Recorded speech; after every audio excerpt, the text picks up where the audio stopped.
청취자 여러분, 안녕하세요. 너무나도 자랑스러운 놀라운 우리 역사, 대한민국의 역사를 알아보는 시간입니다. 오늘 청취자 여러분께 들려드릴 이야기는 너무나도 짧았지만 그 누구보다도 위대했던 한 사람의 삶에 관한 이야기입니다. 32회, 참으로 짧은 인생이었습니다. 하지만 그 32해 동안 이분이 우리 땅의 어린 생명들에게 베푸신 사랑은 100년이라는 긴 세월이 흐른 오늘날까지도 우리 가슴 속에 봄볕처럼 따뜻하게 살아 숨쉬고 있습니다. 여러분, 5월이 되면 떠오르는 날이 있으시지요? 네, 맞습니다. 바로 5월 5일 어린이날입니다. 우리 손주들이 손꼽아 기다리는 그날, 온 가족이 모여 웃음꽃을 피우는 그 따뜻한 봄날 말입니다. 어린이날이 되면 손주들 손에 작은 선물 하나 쥐어주시면서 흐뭇하게 그 모습을 바라보신 적이 있으실 겁니다. 그런데 여러분, 이 어린이날이 언제부터 누가 어떤 마음으로 만들었는지 곰곰이 생각해 보신 적이 있으신가요? 오늘 우리가 만나볼 분은 바로 그 어린이날을 만드신 분입니다. 그리고 어쩌면 그보다도 훨씬 더 크고 위대한 일, 우리말 어린이라는 그 한마디를 이 세상에 선물해 주신 분입니다. 그 이름도 그리운 소파 방정환 선생님이십니다. 여러분, 한번 가만히 생각해 보십시오. 어린이라는 말 자체가 이 땅에 없었다는 것을, 너무나도 당연히 쓰는 그 말, 너무나도 자연스러운 그 말이 100년 전만 해도 이 세상에 존재하지 않았다는 것을 말입니다. 믿기지 않으시지요? 그렇습니다. 1920년대 이전, 그러니까 100년이 조금 넘는 그 옛날만 해도 우리 땅에는 어린 생명을 부르는 점잖은 말이 따로 없었습니다. 있다면 그저 애새끼, 자식놈, 어린 것, 이런 말들 뿐이었습니다. 사람으로 대접하는 호칭이 아니었던 것입니다. 소파 방정환 선생님은 바로 그런 시절, 일본 제국주의의 가장 어두운 그늘 아래서 태어나셔서 짓밟히고 외면받던 이 땅의 어린 생명들을 두 팔 벌려 안아 일으켜 세우신 분입니다. 아이는 어른의 소유물이 아니다. 아이도 한 사람의 인격체다. 어린이도 사람이다. 이 한마디를 외치기 위해서 한평생을 다 바치셨고 결국에는 자기 목숨까지도 내어놓으신 분입니다. 오늘 여러분과 함께 그분의 거룩한 삶 속으로 들어가 보겠습니다. 우리 손주들이 어떻게 사람답게 대접받게 되었는지 그 감동적인 역사의 첫 페이지를 함께 넘겨보겠습니다. 이야기를 듣고 나시면 어린이날에 손주들의 손을 잡으실 때 마음이 한층 더 따뜻해지실 겁니다. 여러분, 본격적인 이야기를 시작하기에 앞서 한 가지 부탁의 말씀을 드리고 싶습니다. 세계 어디에 내놓아도 자랑스러운 우리 대한민국의 역사, 그 감동적인 이야기와 찬란한 문화를 더 많은 사람들에게 알리고 싶습니다. 우리 자녀들에게도, 우리 손주들에게도, 그리고 이웃들에게도 이 좋은 이야기가 닿을 수 있도록 도와주십시오. 화면 아래에 있는 좋아요 버튼과 구독 버튼을 꾹 눌러주시면 이 이야기가 더 멀리 더 넓게 퍼져나갈 수 있습니다. 잠깐의 손길이 우리 역사를 지키는 큰 힘이 됩니다. 부탁드립니다, 여러분. 자, 그럼 이제 본격적인 이야기를 시작해 보겠습니다. 여러분, 지금부터 약 100년 전 우리 할아버지의 할아버지 시절로 거슬러 올라가 보시겠습니다. 그때 이 땅의 어린아이들은 어떻게 살고 있었을까요? 조선시대부터 일제강점기 초기까지 우리 조상들에게 아이라는 존재는 어땠을까요? 솔직하게 말씀드리면은 아이는 사람 대접을 제대로 받지 못했습니다. 너무 가슴 아픈 이야기지만 사실이 그러했습니다. 그 시절에는 한 집안에 아이가 10명 가까이 태어나는 일이 흔했습니다. 그런데 그중 절반은 어린 나이에 병으로 세상을 떠나기 일쑤였습니다. 의술도 변변치 않고 먹을 것도 부족하고 아이를 돌볼 사람도 없었으니까요. 그러다 보니 어른들 사이에서는 이런 말까지 떠돌았습니다. 아이는 키워봐야 한다. 죽을지 살지 모른다. 그러니 아이가 태어나도 그저 무덤덤하게 마치 곡식 한 알 심듯이 그렇게 받아들였던 시절이었습니다. 또한 그 시절에는 아이는 아버지의 소유물로 여겨졌습니다. 무슨 말씀인가 하면 아이의 인생이 아이 자신의 것이 아니라 부모, 특히 아버지의 것이라고 생각했다는 말입니다. 아이가 무엇을 좋아하는지, 무엇을 하고 싶어 하는지는 그 누구도 묻지 않았습니다. 그저 어른이 시키면 시키는 대로 해야 했습니다. 어른이 때리면 맞아야 했고, 어른이 굶기면 굶어야 했습니다. 그것이 효도라고 가르쳤습니다.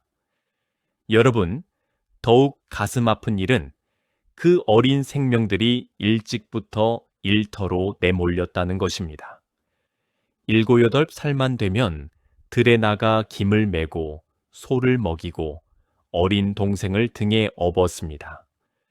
머슴집에 보내져 새벽부터 밤까지 일하는 아이들도 수없이 많았습니다.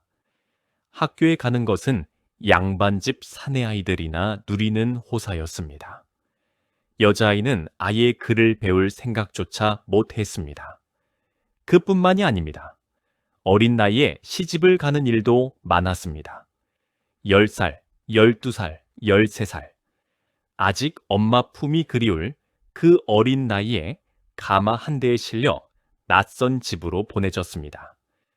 그곳에서 시어머니의 호된 시집살이를 견뎌야 했고 새벽부터 부엌일을 해야 했습니다. 어린 신랑도 마찬가지였습니다. 어른 노릇을 강요받았습니다. 이런 시절이었으니 아이를 부르는 말도 곱지 않았습니다. 애새끼, 자식놈, 어린 것, 꼬마, 계집애, 사내놈. 이렇게 부르는 것이 너무도 자연스러웠습니다. 사람을 대하는 호칭이 아니라 그저 무엇인가를 가리키는 말이었습니다. 어른들은 아이를 사람으로 보지 않았으니까요. 여러분, 이런 시절에 태어나신 분이 바로 소파 방정환 선생님이십니다. 방정환 선생님은 1899년 11월 9일, 그러니까 지금으로부터 120여 년 전 서울 야주계라는 동네에서 태어나셨습니다. 야주계는 지금의 서울 종로구 당주동 부근에 있던 동네 이름입니다. 한양 한복판이었지요. 태어났을 때 그 집은 꽤 풍족했다고 합니다. 할아버지께서 미곡상, 그러니까 쌀가게를 하셨고 어물전, 그러니까 생선가게도 함께 운영하셨다고 해요. 어린 정환이는 부족함 없이 사랑받으며 자랐습니다. 어려서부터 영특하고 무엇보다 마음이 따뜻한 아이였다고 전해집니다. 그런데 어린 정환이가 자라던 그 시절, 우리 민족에게는 한꺼번에 큰 시련이 닥쳐옵니다. 1905년에는 일본이 강제로 우리나라의 외교권을 빼앗아 갔습니다. 우리가 흔히 을사늑약이라고 부르는 그 사건입니다. 그리고 정환이가 11살이 되던 1910년에는 마침내 나라까지 송두리째 빼앗기고 말았습니다. 경술국치라고 하는 우리 민족 최대의 치욕적인 사건입니다. 집안 형편도 그 무렵부터 기울기 시작했습니다. 할아버지께서 운영하시던 가게가 망하고 가세가 갑자기 어려워졌습니다. 풍족하게 자라던 정환이는 어느 날 갑자기 가난한 형편이 되었습니다. 끼니를 거르는 날도 많아졌고 옷도 변변히 입지 못했습니다. 그러나 그 어린 마음에도 이런 생각이 자라기 시작했다고 합니다. 왜 우리 땅의 사람들은 이렇게 힘들게 살아야 할까? 왜 어른들은 이렇게 슬퍼하실까? 왜 일본 사람들은 우리를 이렇게 괴롭힐까? 소년 방정환은 일찍부터 책을 좋아했습니다. 특히 이야기책을 좋아했습니다. 어머니나 할머니가 들려주시는 예시이야기에 푹 빠져들었고 또래 아이들을 모아놓고 자기가 들은 이야기를 다시 들려주는 것을 즐겼습니다. 이야기 보따리 같은 아이였다고 해요. 또래들 사이에서 정환이가 이야기를 풀어놓으면 아이들이 둥글게 둘러앉아서 입을 해 벌리고 듣곤 했답니다. 정환이는 그때 이미 알고 있었는지 모릅니다. 아이들에게 이야기가 얼마나 큰 힘이 되는지를 말입니다. 여러분, 그 시절 한양 골목 풍경을 한번 그려보십시오. 흙담과 기와집이 다닥다닥 붙어 있고 골목마다 아이들이 흙장난을 하며 뛰어놉니다.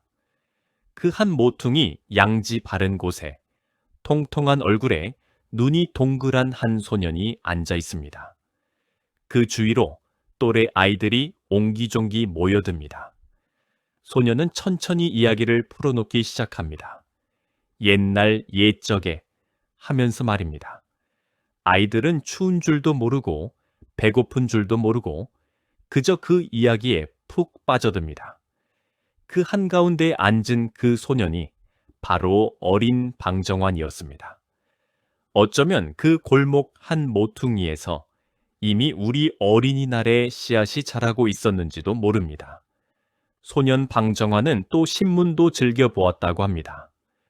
그 시절에는 어린이가 신문을 본다는 것 자체가 흔한 일이 아니었습니다. 그러나 정환이는 부지런히 한자를 익히고 신문 기사를 읽어가면서 세상이 어떻게 돌아가는지 알아갔습니다. 그리고 그 어린 가슴에 점점 분노와 슬픔이 함께 자라났습니다. 일본이 우리 땅에 들어와서 우리 사람들을 어떻게 괴롭히고 있는지, 우리 농민들이 얼마나 가난에 시달리고 있는지, 우리 어린이들이 얼마나 비참하게 자라고 있는지, 그 모든 것이 어린 정환이의 가슴 속에 차곡차곡 쌓여갔습니다. 방정환 선생님은 보통 학교를 거쳐 설린상업학교에 들어가셨습니다. 설린상업학교는 지금으로 치면 상업고등학교 같은 곳입니다. 본인은 글을 쓰고 문학을 하고 싶었지만 집안 형편 때문에 빨리 돈을 벌어야 할 처지였기 때문에 자기가 좋아하는 공부 대신 상업학교에 가신 것이었습니다. 그러나 결국 적성에 맞지 않아서 학교를 중간에 그만두게 됩니다. 그러나 어린 방정환의 마음속에는 늘 다른 꿈이 있었습니다. 글을 쓰고 싶은 마음, 이야기를 들려주고 싶은 마음, 그리고 무엇보다 이 슬픈 땅의 아이들을 위해서 무엇인가 하고 싶은 마음, 그 마음이 가슴 속에서 꿈틀거리고 있었습니다. 그러던 중에 한 가지 큰 인연이 찾아옵니다. 바로 천도교와의 만남입니다. 청취자 여러분, 천도교는 우리나라에서 만들어진 우리 민족 고유의 종교입니다. 동학에서 발전한 종교이지요. 동학은 1860년에 최즈 선생님이 창시한 우리 민족의 종교로 사람이 곧 하늘이다 라는 인내천 사상을 가지고 있습니다. 사람이 하늘처럼 귀하다는 가르침입니다. 양반이든 상놈이든 남자든 여자든 어른이든 아이든 모두가 다 하늘처럼 귀하다는 그런 사상이죠. 이 동학이 발전한 것이 천도교입니다. 방정환 선생님은 19살 무렵 천도교의 최고 지도자이셨던 의암 손병희 선생님의 셋째 따님인 손용화 여사와 결혼하시게 됩니다. 손병희 선생님이 누구이신지 청취자 여러분도 잘 아실 겁니다. 1919 년 3.1 운동 때 민족대표 33인의 맨 앞에 서신 그 어른이십니다. 우리 민족의 큰 어른이셨죠. 이 결혼은 단순한 결혼이 아니었습니다. 방정환 선생님이 천도교라는 큰 정신적 토대 위에 굳건히 서게 되시는 결정적인 사건이었습니다. 장인이신 손병희 선생님으로부터, 그리고 천도교의 가르침으로부터 방정환 선생님은 평생을 이끌어갈 큰 사상을 받으셨습니다. 그것이 바로 사람이 하늘이다. 그러니 어린이도 사람이고 어린이도 곧 하늘이다 라는 사상이었습니다. 여러분, 천도교에는 이런 가르침이 있습니다. 어린이를 때리지 마라. 어린이를 때리는 것은 곧 하늘을 때리는 것이다. 이 한마디가 방정환 선생님의 가슴에 깊이 박혔습니다. 그리고 그 가슴 속의 불씨가 훗날 이 땅의 모든 어린이를 살리는 큰 횃불이 되었던 것입니다. 방정환 선생님이 쓰시던 호, 그러니까 본명 외에 따로 부르는 이름이 바로 소파였습니다. 작을 소재 물결 파자, 작은 물결이라는 뜻입니다. 어린이의 마음을 작은 물결에 비유하신 것이지요. 잔잔하지만 끊임없이 일렁이는, 그러면서도 결국에는 큰 바다를 이루는 그런 물결, 어린이의 마음이 그렇다는 것이었습니다. 1919년 우리 민족이 떨쳐 일어났던 그 위대한 3.1운동, 그때 방정환 선생님은 20살이었습니다. 청년 방정환은 적극적으로 만세운동에 가담하셨습니다. 비밀리에 독립선언서를 등사기로 찍어서 사람들에게 나눠주셨습니다.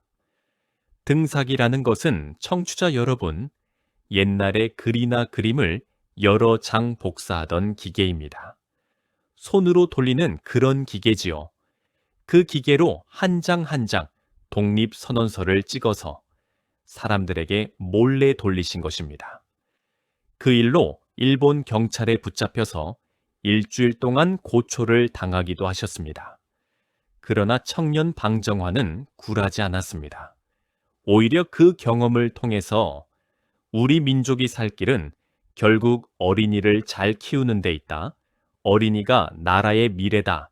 라는 확신을 더욱 굳히게 되셨다고 합니다. 여러분, 이야기가 점점 더 깊어지고 있습니다. 이제 방정환 선생님이 어떻게 어린이날을 만드셨는지 그 감동적인 후반부 이야기로 들어가겠습니다. 그 전에 한 번 더 부탁드리고 싶습니다. 세계 어디에 내놓아도 자랑스러운 우리 역사, 그 감동적인 이야기를 더 많은 분들이 들으실 수 있도록 좋아요와 구독 한번 꾹 눌러주십시오. 여러분의 그 작은 손길이 우리 역사를 지키는 가장 큰 힘이 됩니다. 정말 감사드립니다. 자, 이제 방정환 선생님의 가장 빛나는 시절 이야기를 시작해 보겠습니다. 1920년 방정환 선생님은 일본으로 유학을 떠나십니다. 동경에 있는 동양대학 철학과에 들어가셨습니다. 청취자 여러분, 동양대학은 일본 동경에 있는 유서 깊은 사립대학입니다.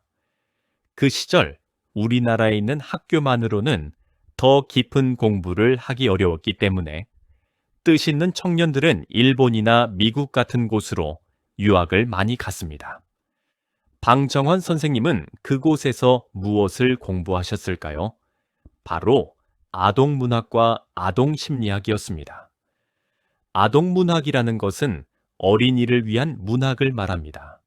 동화, 동시, 동요 같은 것을 짓는 학문이지요. 아동심리학은 어린이의 마음을 연구하는 학문입니다. 그 시절 일본은 우리보다 먼저 아동문학과 아동학이 발달해 있었습니다. 방정환 선생님은 그 일본에서 안데르센, 그림 형제, 오스카 와일드 같은 서양 작가들의 아름다운 동화를 읽으시면서 큰 충격을 받으셨다고 합니다. 아, 서양에서는 어린이를 이렇게 귀하게 여기는구나. 어린이를 위한 이야기가 이렇게나 많구나.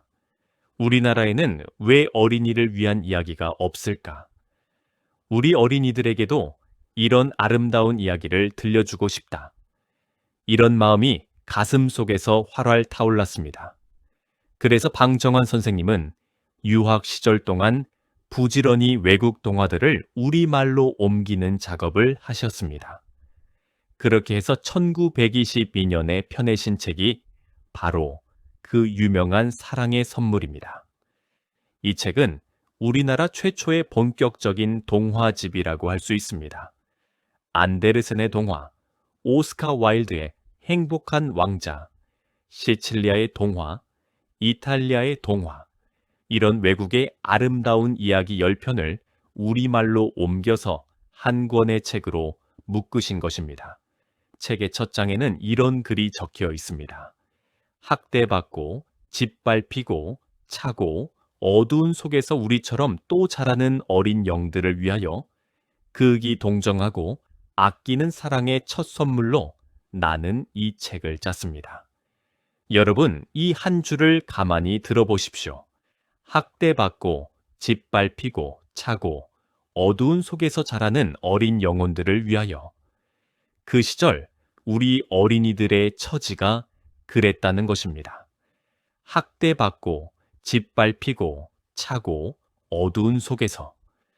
방정환 선생님은 그 어린 영혼들에게 따뜻한 사랑의 선물을 주고 싶으셨던 것입니다. 이 사랑의 선물은 그야말로 폭발적인 인기를 얻었습니다. 당시로서는 상상하기 힘든 베스트셀러가 되었습니다. 20쇄 넘게 찍어냈다고 하니 정말 많이 팔린 것입니다. 우리 어린이들도 그리고 어른들도 이 책에 마음을 빼앗겼습니다. 어린이가 책장을 넘기다가 그만 흑흑 울음을 터뜨리고 그 옆에서 책을 읽어주던 어머니도 함께 눈시울을 적시는 풍경. 그런 풍경이 그 무렵 우리 땅 곳곳에서 펼쳐졌다고 합니다. 여러분, 이 사랑의 선물에 들어있는 이야기 중에 한 편만 잠깐 소개해 드리겠습니다. 오스카 와일드라는 영국 작가가 쓴 행복한 왕자라는 이야기입니다. 어느 도시 한가운데에 황금으로 만든 왕자 동상이 서 있었습니다. 온몸이 황금이고 두 눈에는 사파이어, 그러니까 푸른 보석이 박혀 있었지요.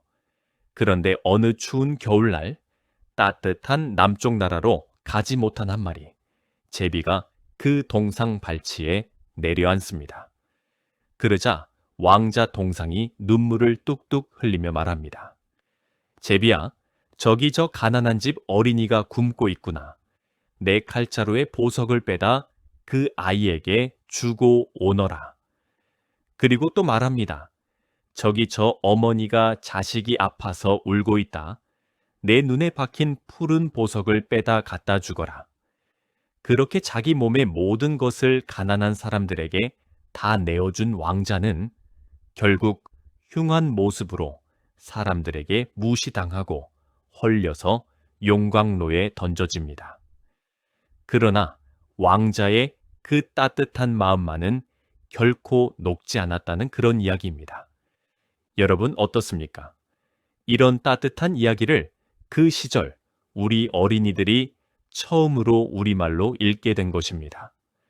자기보다 남을 먼저 생각하는 마음, 가난하고 약한 사람을 도와야 한다는 마음, 진짜 아름다움은 겉이 아니라 마음에 있다는 진리. 그 모든 것을 어린이들이 이야기를 통해서 자연스럽게 배우게 되었습니다. 방정환 선생님이 우리 어린이들에게 주신 선물이 바로 이런 마음들이었습니다. 그런데 한 가지 슬픈 사실이 있습니다. 방정환 선생님은 정작 자기 자식들에게는 이런 사랑을 충분히 주지 못하셨다고 합니다.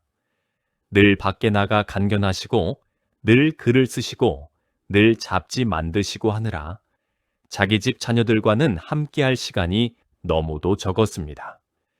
자기 자식보다도 이 땅의 모든 어린이를 먼저 생각하셨던 것입니다. 그분의 부인이신 손용화 여사께서 얼마나 힘드셨을까요? 남편은 늘 집에 없고 살림은 어렵고 자식들은 자라나고 있는데, 그러나 손용화 여사께서도 천도교 집안에서 자라신 분답게 남편의 그 큰 뜻을 알고 묵묵히 뒷바라지 하셨다고 합니다. 그리고 마침내 1923년, 우리 역사에 길이 남을 그 해가 찾아옵니다. 1923년 3월, 방정환 선생님은 우리나라 최초의 어린이 잡지인 어린이를 창간하십니다. 청취자 여러분, 잡지 이름이 바로 어린이입니다. 바로 이 잡지를 통해서 어린이라는 말이 본격적으로 우리 사회에 퍼지기 시작했습니다.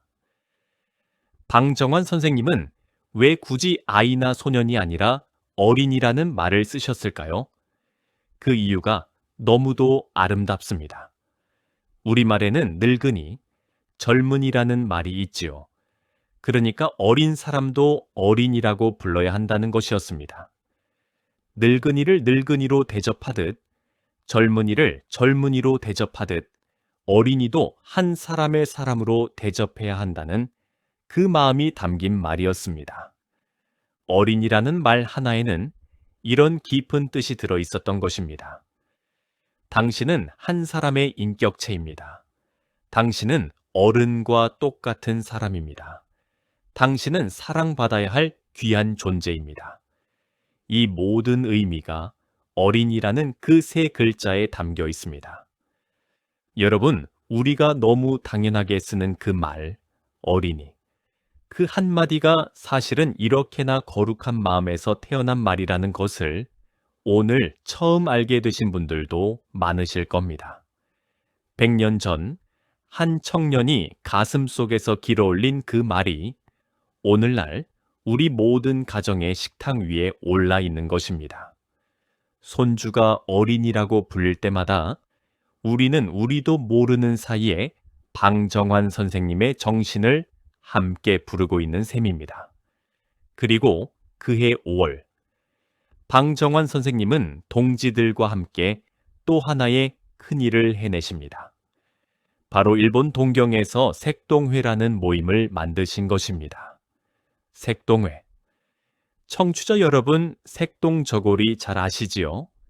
우리 한복 가운데 어린아이들이 입는 색깔 알록달록 예쁘게 짠 그 옷 말입니다. 어린이의 옷, 어린이의 색깔, 어린이의 빛깔. 그래서 색동회라고 이름을 지으신 것입니다. 색동회는 1923년 5월 1일 일본 동경에서 정식으로 발족했습니다. 방정환 선생님과 함께한 동지들로는 윤극영, 마해송, 정순철, 조재호, 진장섭, 손진태, 정병기 같은 분들이 계셨습니다. 윤극영 선생님은 우리가 잘 아는 동요 반달, 그러니까 푸른 하늘 은하수 하얀 쪽배에 하는 그 노래를 만드신 그분이시고요. 마해송 선생님은 바위나리와 아기별 같은 명작 동화를 쓰신 분이십니다. 정순철 선생님은 우리에게 너무도 익숙한 동요 짝짝꿍, 그리고 졸업식 노래 빛나는 졸업장을 만드신 분이십니다. 그리고 바로 같은 날 1923년 5월 1일 우리나라 최초의 어린이날이 선포됩니다. 청취자 여러분, 우리가 지금 5월 5일에 쇠는 어린이날, 그 어린이날의 시작은 5월 1일이었습니다. 그 시절에는 노동절과 같은 날이었지요. 나중에 여러 가지 이유로 5월 5일로 옮겨졌지만 처음에는 5월 1일이었다는 것을 기억해 두시면 좋겠습니다. 그날 방정환 선생님과 동지들은 종로 거리에 나가셔서 직접 만든 전단지를 사람들에게 나누어 주셨습니다. 그 전단지에는 어른들에게 드리는 부탁이 적혀 있었습니다. 한번 들어보시지요. 어린 사람을 헛말로 속이지 말아 주십시오. 어린 사람을 늘 가까이 하시고 자주 이야기하여 주십시오. 어린 사람에게 경어, 그러니까 존댓말을 쓰시되 늘 부드럽게 하여 주십시오. 어린 사람에게 잠과 운동을 충분히 하게 하여 주십시오. 이발이나 목욕 같은 것을 때맞춰 하도록 하여 주십시오. 어린 사람을 책망하실 때에는 쉽게 성만 내시지 마시고 자세히 타일러 주시기 바랍니다. 어린 사람들이 서로 모여 즐겁게 놀만한 놀이터와 시설 같은 것을 지어 주십시오. 여러분, 이 부탁들이 어떻게 들리시나요? 100년 전 어른들에게 어린이를 어떻게 대해달라고 부탁한 내용입니다. 지금 우리 시대의 눈으로 보면 너무나 당연한 이야기들입니다. 그러나 100년 전 그 시대에는 이런 부탁을 일일이 적어서 어른들에게 드려야 할 만큼 어른들이 어린이를 함부로 대했다는 뜻이기도 합니다. 특히 어린 사람에게 존댓말을 쓰시되 늘 부드럽게 하여 주십시오 라는 이 한 줄, 이 말은 정말 혁명이었습니다. 어른이 아이에게 존댓말을 쓰라니 그 시절에는 상상도 못할 일이었습니다. 그러나 방정환 선생님은 그렇게 말씀하셨습니다. 어린이도 사람입니다. 그러니 함부로 반말을 쓰지 마시고 부드럽게 존중하는 말로 대해주십시오. 방정환 선생님은 또 이런 유명한 말씀을 남기셨습니다. 어린이를 내려다보지 마시고 쳐다보아 주시오.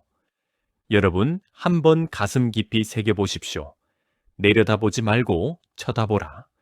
어린이를 부모가 내려다볼 존재로 보지 말고 부모가 우러러보아야 할 존재로 보라는 말씀입니다.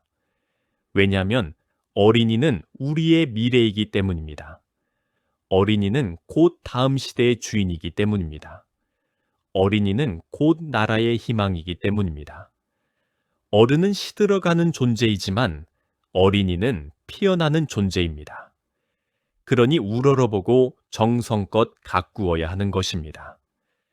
방정환 선생님께서는 또 동화 구연이라는 것을 처음으로 우리나라에 정착시키셨습니다.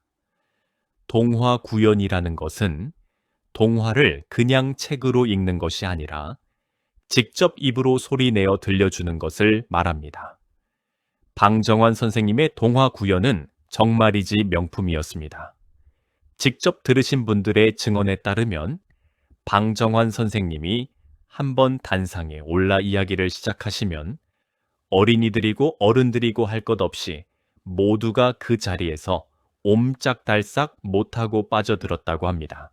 슬픈 이야기가 나오면 청중이 다 같이 눈물을 흘렸고 신나는 이야기가 나오면 다 같이 박수를 쳤습니다. 어떤 때는 1시간이고 2시간이고 청중이 자리를 떠날 줄을 몰랐다고 합니다. 방정환 선생님은 풍채가 좋으신 분이셨습니다. 키도 크시고 몸집도 크셨지요. 그런데 그 큰 몸에서 나오는 목소리는 어린이의 마음을 단숨에 사로잡는 그렇게 따뜻하고 다정한 목소리였다고 합니다.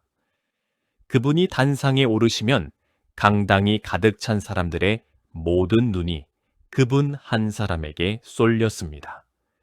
그리고 그분이 입을 여는 순간 그 모든 사람이 함께 동화 속 세상으로 빨려 들어갔습니다. 전에 내려오는 한 일화가 있습니다. 어느 날 평양에서 동화 구연을 하시던 날이었답니다. 강당에는 어린이들과 어른들로 발 디딜 틈이 없었지요. 방정환 선생님이 한참 슬픈 이야기를 들려주시는 도중에 한 어린이가 그만 큰 소리로 울음을 터뜨렸다고 합니다. 그러자 옆에 있던 다른 어린이도 따라 울고 또 그 옆 어린이도 울고 마침내 강당 안에 있던 모든 어린이와 어른이 함께 흐느껴 울었다고 합니다. 그 광경을 보신 방정환 선생님도 단상 위에서 함께 눈물을 흘리셨다고 해요. 이야기 한 편이 한 강당의 사람들을 모두 한 마음으로 묶어버린 것입니다. 그날 그 자리에 있었던 어린이들은 평생 그 순간을 잊지 못했다고 합니다. 또 어느 시골 마을에서는 이런 일도 있었답니다. 간견이 다 끝난 뒤에도 어린이들이 자리를 떠나지 않고 방정환 선생님 주위로 몰려들어 선생님 손을 한번 잡아보겠다고 줄을 섰다고 합니다. 그 어린이들은 그저 한번 만져보는 것만으로도 그분의 따뜻한 사랑이 자기에게 옮겨오는 것 같다고 느꼈던 것입니다. 그 시절 우리 어린이들에게 어른이 손을 잡아주고 어른이 따뜻하게 말을 걸어주는 일이 얼마나 귀했는지를 짐작할 수 있는 풍경입니다. 방정환 선생님은 전국 곳곳을 돌아다니시면서 동화를 들려주셨습니다. 평양, 대구, 부산, 광주, 함흥, 청진. 가시는 곳마다 어린이들이 구름같이 모여들었습니다. 어떤 마을에서는 마을 어귀에 어린이들이 줄을 서서 선생님을 기다렸다고 합니다. 어떤 어린이는 새벽부터 일어나 몇십 리 길을 걸어서 선생님의 동화를 들으러 왔다고 합니다. 여러분, 한번 그려보십시오. 100년 전 어느 시골 마을, 호롱불 아래에 둘러앉은 어린이들. 그 한가운데에서 따뜻한 목소리로 이야기를 들려주는 한 청년. 어린이들의 눈은 별처럼 반짝이고 가슴은 콩닥콩닥 뛰고 입은 해에 벌어집니다. 그 짧은 한두 시간, 어린이들은 가난도, 식민지의 서름도, 학대도 모두 잊고 동화 속 세상으로 빠져듭니다. 그것이 방정환 선생님이 어린이들에게 주신 가장 큰 선물이었습니다. 꿈을 꿀 수 있는 시간, 자신이 사람이라는 것을 느낄 수 있는 시간, 사랑받고 있다는 것을 느낄 수 있는 시간. 방정환 선생님이 만드신 잡지 어린이는 또 어떤 잡지였을까요? 이 잡지는 단순한 잡지가 아니었습니다. 일제의 감시 속에서 우리 어린이들에게 우리말, 우리 글, 우리 정신, 우리 역사를 가르치는 비밀스러운 학교 같은 잡지였습니다. 잡지에는 동화도 실리고, 동시도 실리고, 우리 역사 이야기도 실리고, 위인들의 이야기도 실렸습니다. 어린이들에게 자긍심을 심어주는 모든 내용이 그 안에 빼곡히 들어 있었습니다. 이 잡지를 통해서 우리에게 너무도 익숙한 동요들도 처음으로 세상에 나왔습니다. 윤극영 선생님의 반달, 그리고 따오기, 또 정순철 선생님의 짝짝꿍 같은 동요들이 어린이 잡지 지면을 통해 어린이들에게 알려지게 된 것입니다. 푸른 하늘 은하수, 하얀 쪽배에 개수나무 한 나무 토끼 한 마리. 이 노래를 부르며 자란 어린이가 한둘이 아니었습니다. 청취자 여러분 중에서도 어릴 적에 이 노래를 부르며 자라신 분들이 많이 계실 것입니다. 그 노래의 뿌리가 바로 방정환 선생님이 만드신 그 잡지에 있었던 것입니다. 방정환 선생님은 어린이라는 잡지뿐만 아니라 신여성 학생 별건곤 같은 잡지들도 펴내셨습니다. 정말이지 한 사람이 어떻게 이 많은 일을 다 하셨을까 싶을 정도로 부지런히 일하셨습니다. 그러나 청취자 여러분, 이렇게 분주하게 전국을 돌아다니시면서 잡지를 만드시면서 글을 쓰시면서 간견을 다니시면서 방정환 선생님의 몸은 점점 망가져 갔습니다. 방정환 선생님은 본디 풍채가 큰 분이셨습니다. 키도 크시고 몸집도 크셨다고 합니다. 그런데 너무나 무리하셨습니다. 잠도 제대로 못 주무시고 끼니도 제대로 못 챙기시고 늘 글을 쓰시고 늘 간견을 다니시고 늘 어린이들 일을 하셨습니다. 그러는 동안 신장이 망가지고 혈압이 높아지고 당뇨까지 생기셨습니다. 게다가 일본 경찰은 방정환 선생님을 끊임없이 감시하고 괴롭혔습니다. 방정환 선생님이 하시는 어린이 운동이 결국에는 민족 운동으로 이어진다는 것을 일본 경찰도 알고 있었기 때문입니다. 어린이들에게 우리말을 가르치고 우리 정신을 심어주는 일이 곧 독립운동이라는 것을 말입니다. 잡지 어린이는 수십 차례 압수되고 발행이 정지되었습니다. 간견도 자주 중단되었습니다. 방정환 선생님은 경찰서에 끌려가 조사를 받는 일도 비일비재했습니다. 간견 도중에 일본 경찰이 들어와서 간견을 멈추게 한 일이 한두 번이 아니었습니다. 그렇게 몸과 마음이 모두 닳고 달아가던 1931년 7월, 방정환 선생님은 결국 병석에 누우셨습니다. 신장이 견디지 못한 것이었습니다. 혈압도 너무 높아서 정신이 혼미해졌습니다. 병상에서 마지막 순간이 다가왔을 때 방정환 선생님은 가족들의 손을 잡고 이렇게 말씀하셨다고 전해집니다. 어린이를 두고 가니 잘 부탁하오. 어린이를 잘 부탁하오. 그 짧은 한마디였습니다. 자기 자식, 자기 처를 부탁한다는 말이 아니었습니다. 이 땅의 모든 어린이를 잘 부탁한다는 말이었습니다. 1931년 7월 23일. 방정환 선생님은 32살의 젊디 젊은 나이로 마침내 눈을 감으셨습니다. 여러분, 32살입니다.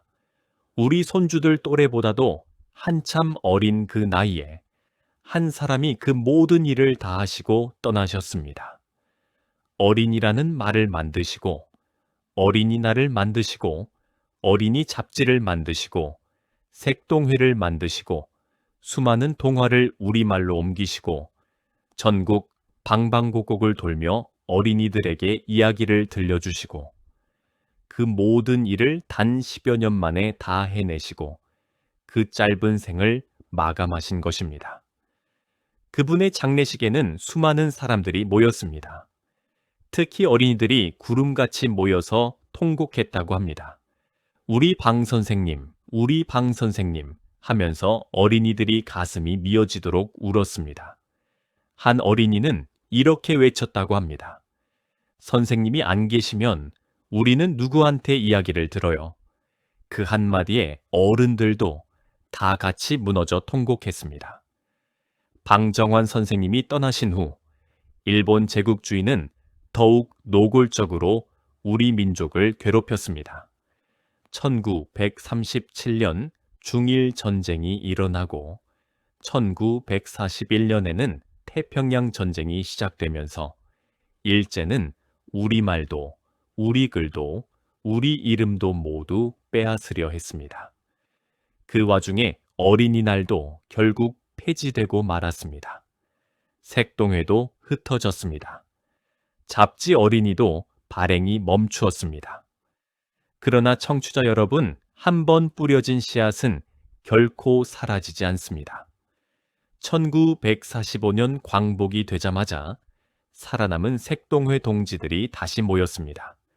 그리고 1946년 어린이날이 다시 부활했습니다. 그때 날짜가 5월 5일로 정해졌습니다. 그 후로 오늘날까지 우리는 매년 5월 5일에 어린이날을 기념하고 있습니다.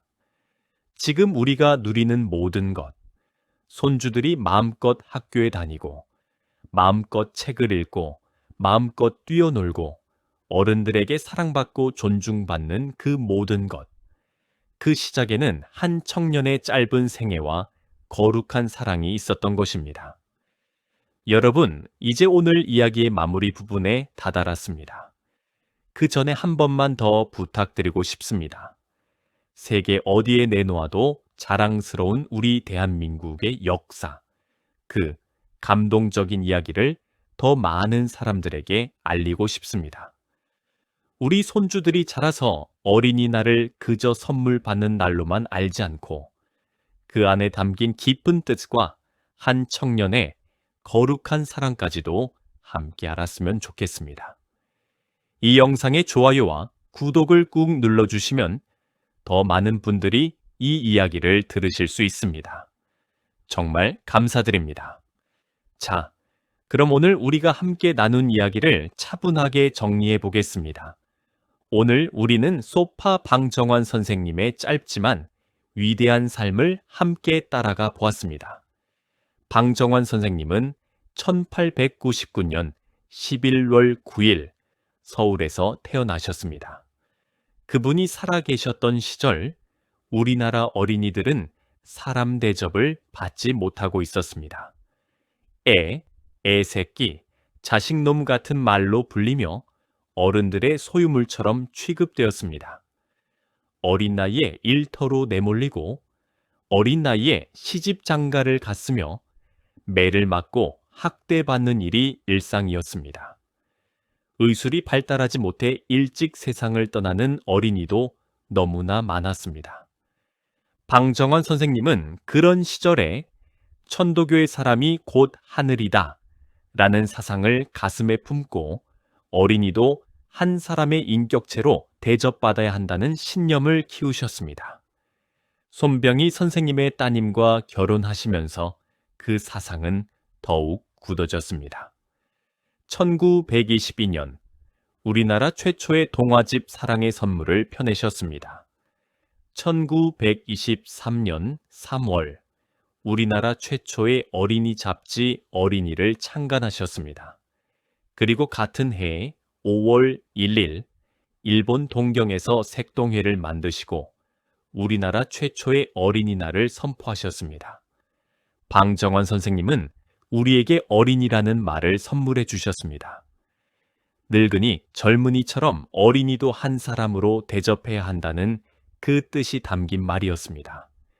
그리고 어린이를 내려다보지 마시고 쳐다보아 주시오 라는 거룩한 가르침을 우리에게 남기셨습니다. 방정환 선생님은 전국 방방곡곡을 다니시며 어린이들에게 동화를 들려주셨고 어린이들의 인권을 위해 헌신하셨습니다. 잡지를 만드셔서 어린이들에게 우리말, 우리글, 우리 역사를 가르치셨습니다. 우리에게 익숙한 동요 반달, 따오기, 짝짝꿍 같은 노래들이 모두 그분의 손길에서 나왔습니다. 그러나 일제의 끊임없는 탄압과 과로 속에서 몸이 망가져 1931년 7월 23일 32살의 젊은 나이로 세상을 떠나셨습니다. 마지막 순간에도 그분의 입에서 나온 말씀은 어린이를 잘 부탁하오 였습니다.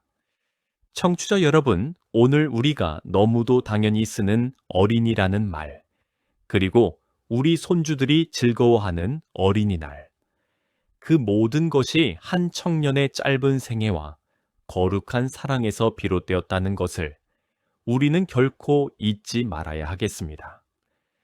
방정환 선생님이 우리에게 주신 가르침은 오늘날에도 여전히 빛납니다. 어린이는 우리의 미래입니다. 어린이는 우리가 우러러 보아야 할 존재입니다. 어린이를 사랑하는 나라가 곧 미래가 있는 나라입니다. 어린이를 함부로 대하는 나라는 결코 미래가 있을 수 없습니다. 여러분, 가만히 한번 생각해 보십시오. 우리 어린 시절을 떠올려 보십시오. 청취자 여러분 중에는 어쩌면 매를 맞으며 자라신 분도 계실 것입니다. 부모님께 사랑한다는 말 한번 들어보지 못하고 자라신 분도 계실 것입니다. 학교에 가고 싶어도 가지 못하고 어린 나이에 일터로 나가야 했던 분도 계실 것입니다. 그 시절을 지나오신 여러분이 누구보다도 잘 아실 것입니다.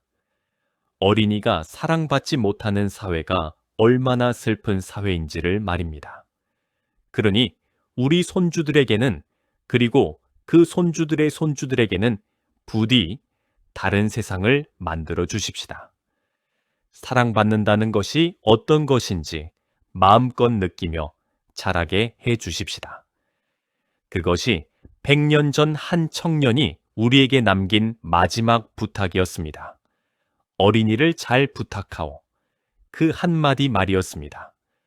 올해 5월 5일 어린이날에는 손주들의 손을 따뜻하게 잡으시고 오늘 들으신 이 이야기를 한번 들려주시면 어떨까요? 100년 전 한 청년이 어린이들을 위해 어떻게 살았는지, 어린이라는 그 말이 어떻게 태어났는지, 그 이야기를 우리 손주들에게 전해주시면 그 자체가 또 하나의 아름다운 사랑의 선물이 될 것입니다.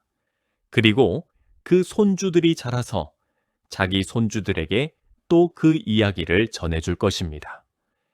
그렇게 방정환 선생님의 사랑은 100년이 지나고 또 100년이 지나도 영원히 우리 곁에 살아있을 것입니다. 놀라운 우리 역사 이야기는 오늘도 계속됩니다. 청취자 여러분, 그럼 다음 시간에 또 뵙겠습니다.